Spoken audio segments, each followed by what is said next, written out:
Two special elections on the east side of the state tonight will determine who will control Michigan's House of Representatives through the end of this critical election year. 13 Your Science political reporter Josh Albertus breaks down what's at stake for the balance of power in Lansing.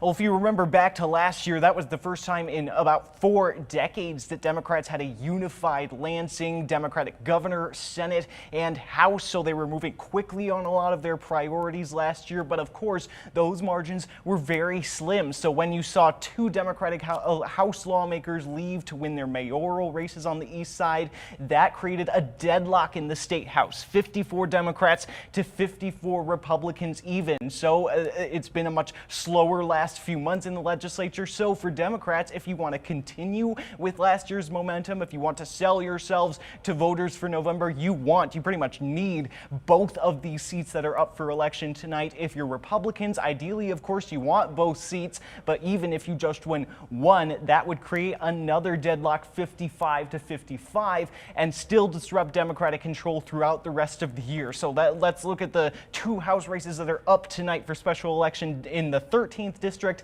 That's above the north side of Detroit area, parts of the city of Warren. Democratic Commissioner My Song is going up against Republican Ronald Singer, who ran unsuccessfully for this seat a couple of years ago. In the 25th district, that's west of Detroit and Dearborn, Democrat Peter Herzberg is going up against Republican Josh Powell. Both of these races are widely considered leaning Democratic. Why is that? Well, we answered that just by going back to the last election in 22 for these seats. The Democrat in the 13th district winning by double digits in that House race. And in the 25th district, it's the same scenario there. So when we've talked to top Democrats, they've said they're pretty confident about their ability to hold these 2 seats that are up for grabs. But of course, they've also told us they are keeping a close eye on these races tonight, just because of, how much is at stake for everybody here tonight. How much is going to be on the line? Will we see Democrats take both of these races?